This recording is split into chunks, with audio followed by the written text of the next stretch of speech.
Alright, so hello guys, welcome to my fake unboxing video. So I'm unboxing this Macbook Pro 2020 M1 chip.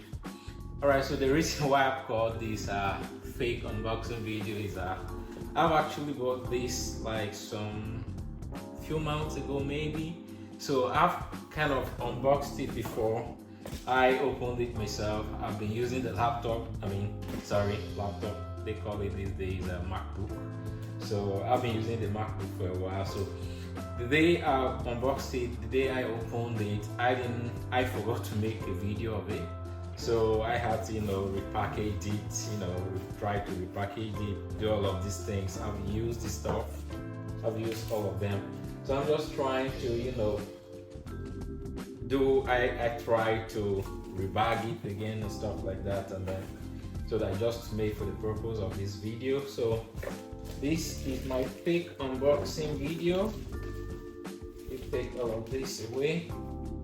So this is the manual. Of course I've read this. So this is the MacBook Pro M1 chip in 2020, and I mean, when I was buying this, I had two things in mind.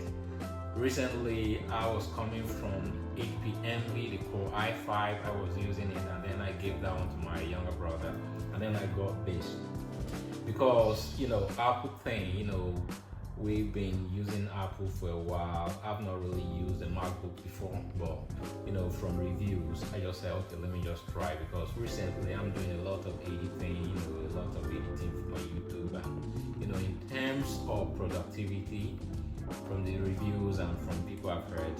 So I was just going to try this for the first time and see how it works. So I got this, and I mean, so far I've used it, but there are two things I want to talk about the MacBook Pro M1 chip.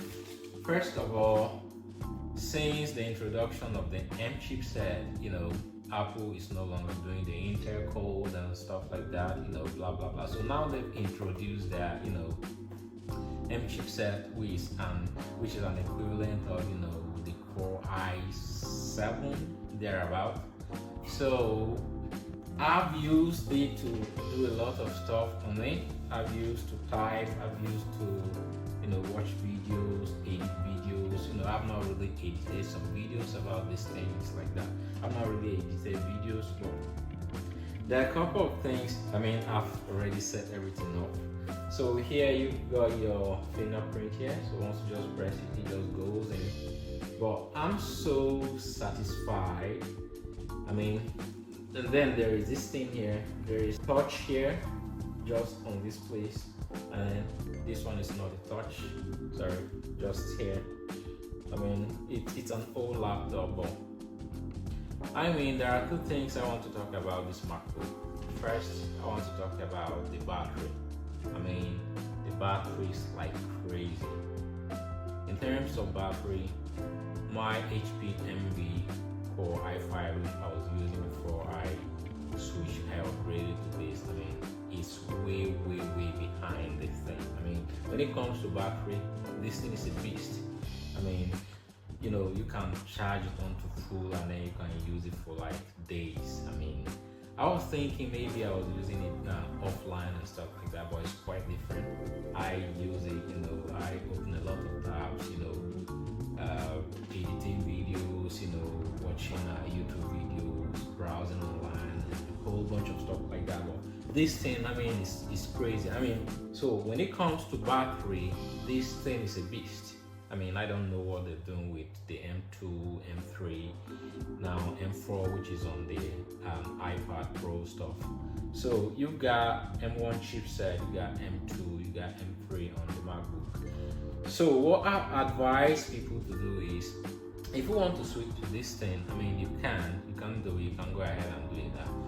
The browsing is quite fast. It's smooth, it's clean, it's nice, but I don't think the M1 chipset is faster than the Intel.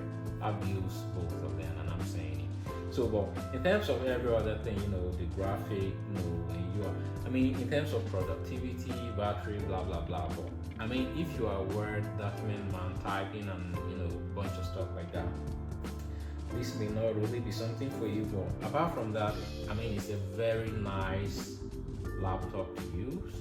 Students, if you're on a budget, resuming school and stuff like that, I mean, for less than £1,000, I think this is just around 700 stuff now, 700 pounds thereabout now. So I mean, it's something you can go. I'm not making a review now, but you know, if you have anything that you want me to say about this thing, you know, I've been using it for a couple of days, and you know, there are a whole bunch of questions surrounding it. Is it worth it buying M1 in 2024? Absolutely yes. You can go ahead and get something like that at, you know, if you are on a budget, you can do something like that. You know, the M3, the M2, M3, they may, you know, they're quite expensive.